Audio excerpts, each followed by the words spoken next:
everyone. Today we're going to be doing an episode of Violet Evergarden. It's been a little bit since I've recorded an episode for the show because I just binge watched a whole bunch in the very beginning. So we're going to dive into episode 5 today. And I think the last episode we did had something to do with Iris. Yes, Iris. We got a little bit of her backstory, and I keep noticing like a repeating pattern in there's like a little bit of internal monologue or narration going on as these stories are being told, as if it's kind of being told in hindsight, or like, you know, talking about her as if it's in the past. So I'm interested in seeing if this leads to anything in the present or in the future or whatever. But yeah, so far I'm liking the show, and this episode is going to be the last episode I film here where I'm at now. I'm actually going to be moving again this coming weekend, and I'll be there for a while, so no worries there. Everyone, please like, comment, subscribe. I'm interested in seeing what the Violet Evergarden community is all about, so looking forward to meeting you all. And I do have a Patreon. Our episodes over there are going to be 3 weeks ahead of the ones on YouTube. And also we do have a Discord server, and the link will be in the description below. And so we'll go ahead and dive on into this.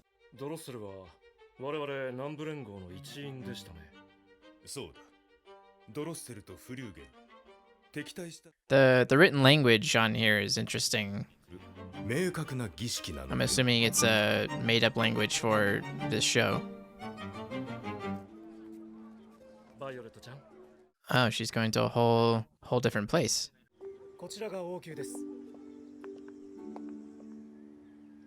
Going to a palace, even.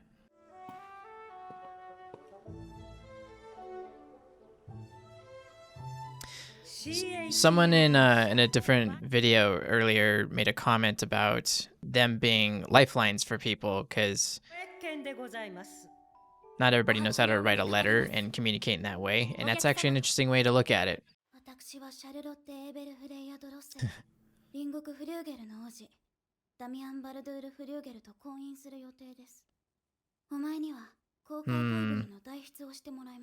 All right, we can kind of see where she's coming from already.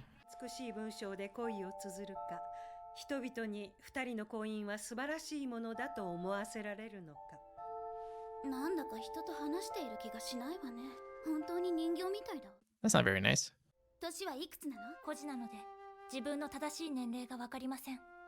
Oh, wow. She's 14? I forgot that anime draws like fully developed girls, and they're like, I'm 5.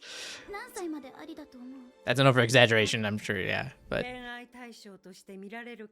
actually thought she was at least 18, I guess. I never actually thought about how old she was, to be honest. Oh, wow. She doesn't know either.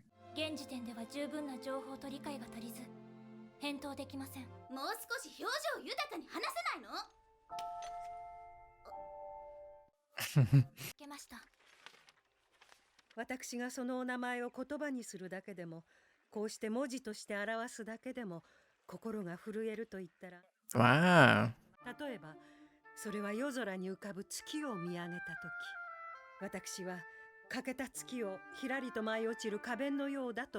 Wow, Violet's gotten really good.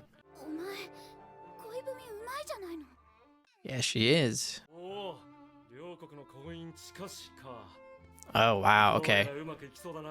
Now I'm getting the gravity of the situation here. Yeah, so like I was saying, like her job is a pretty big deal.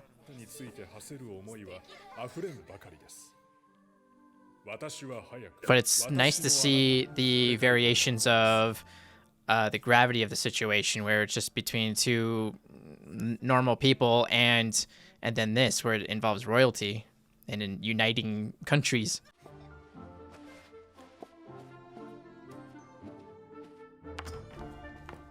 But I'm guessing, even though it's a really well-written letter, that it's not genuine.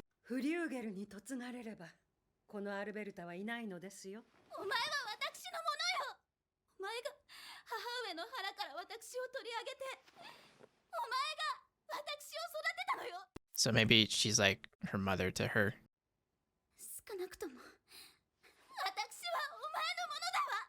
I wonder how this is making Violet feel.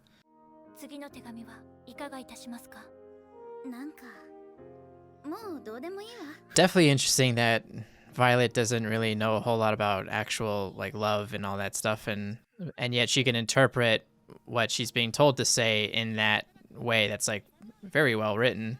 And if you didn't know any better, you would think that it's like really genuine, that it was written by someone who understands what that is.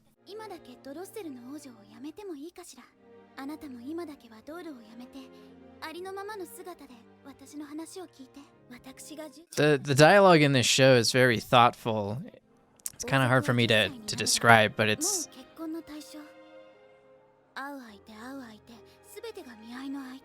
very like socially aware, I think, is maybe the best way I can describe it.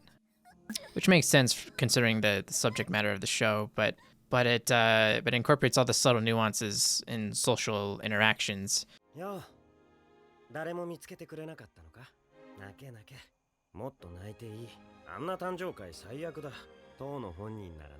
So is that Damien or is that a different guy?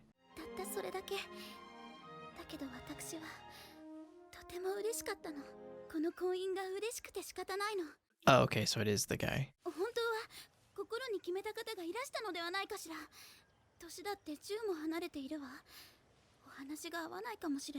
Oh, okay.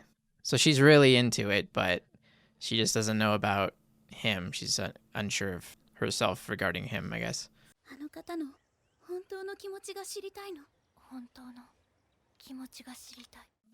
This is good information for Violet for her own situation.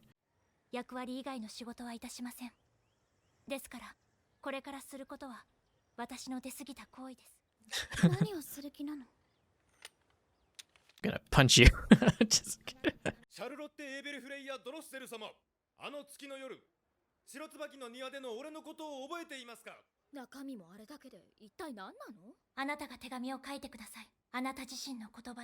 Oh.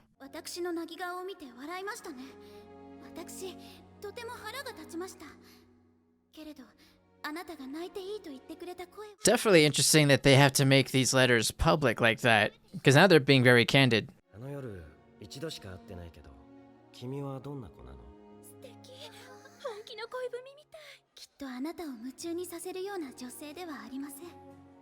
What the fuck? I feel like I'm getting emotional. Like, am I supposed to be emotional? I didn't think something like this would get me there, but maybe it's just the idea of like two people trying to be very genuine with each other. Even the guys are like, come on, man.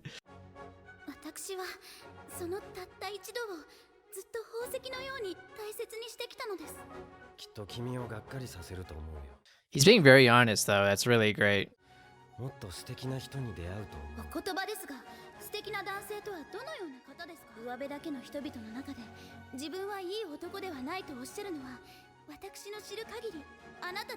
But it sounds like he's trying to like protect her too.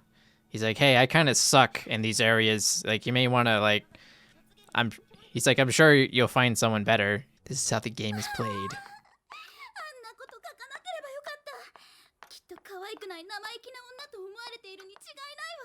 But I think that's like a healthy dynamic, though. You should be able to.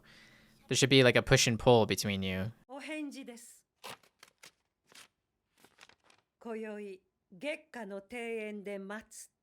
Oh, that's got to be nerve-wracking for her. Yeah, you don't want someone that agrees with everything you say. You want to have a bit more of a dynamic, at least for me, my personal tastes.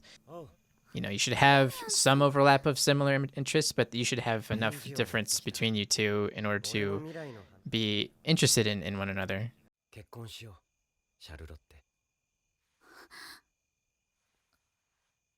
There you go.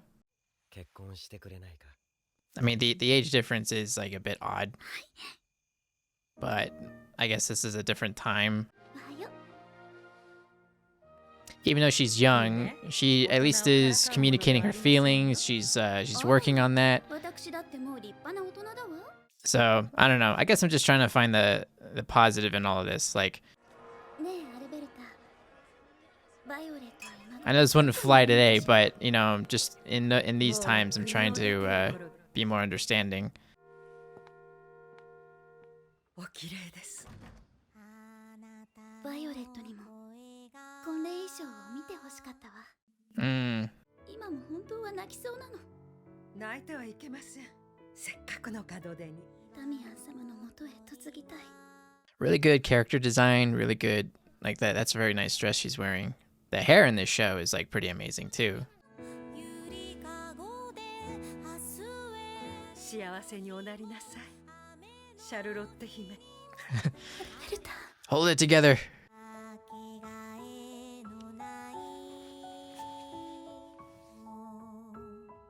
She's gonna lose her shit too.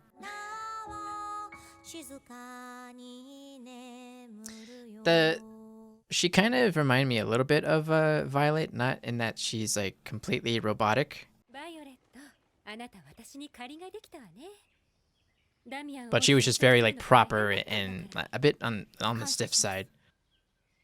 But that was like her first moment, I think, of like being emotional.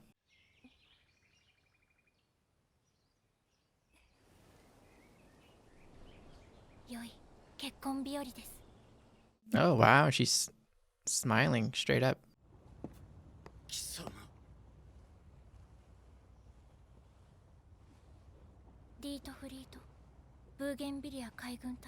Hmm. 本当に自動式人形になったんだな。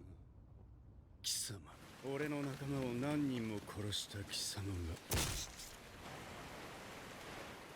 多くの命を奪ったその手で。Oh wow. So she has a past like that. 人を結ぶ手紙を書くのか。Yeah, bitch. There's a bit to pull apart there. The Violet didn't really seem to have a whole lot of time in that episode. I didn't really feel like she was in it a lot. Does that make sense? I was kind of more into the story that she's being interwoven in, and yeah, she played a pretty pivotal part, but she felt like she was just still kind of on the sidelines with it, which is kind of an interesting dynamic in that story for her to have. And I'm kind of glad that this story wasn't super predictable. It still kind of ended up where I think everybody thought it was going to go, but I was thinking, oh, she's forced into a marriage and she doesn't love the guy, and now she's got to communicate that she doesn't love the guy, and blah blah blah. But no, it's actually quite the opposite. She's the one that instigated it, so I did not expect to see that happen. For a short episode, I can see that they try to communicate all the individual parts of the story, or the dynamic between her character and Damien, and like what her concerns were. Even she's concerned about the age difference, which at that age, like, that's definitely a big deal, because she's still very young, still has quite a bit of time to figure out what she wants and who she is and things like that. But maybe she doesn't really live a life where she has all that time to figure that out, because this kind of looks like a period that has taken place a long time ago, in which people were getting married at a younger age. So that seems to kind of fall in line with that. So really, that's where I'm coming from when I talk about these relationships. That ain't gonna fly today, for sure, no. Nor would you even want to do that, because there's just so much more time that is necessary, I think, for people to grow up and experience things for themselves. But yeah, so definitely a very interesting episode, especially with that ending there, where now all of a sudden Violet's past is coming out, and because that was the Colonel's brother, right? Because he looks really familiar. He even looks like the Colonel. That guy is a Colonel, right? I don't know. It's been a bit since I watched these episodes, so I forget the exact rank. But the guy that, she's trying to find out what he meant by "I love you," was that his brother? That's what I was thinking when we first see him. And I guess she killed a lot of his men, and now she's writing letters, bringing people together. She tore people apart, and now she's putting them back together. But yeah, and she's smiling. She's smiling after doing what she did, and that's something she never did, which is what her coworker was noticing, probably for the first time. That episode got me teared up a little bit, a couple times. Next time you see me, I will be in a different place, so that'll be interesting. So wish me luck on my move, and I'll see you guys next time.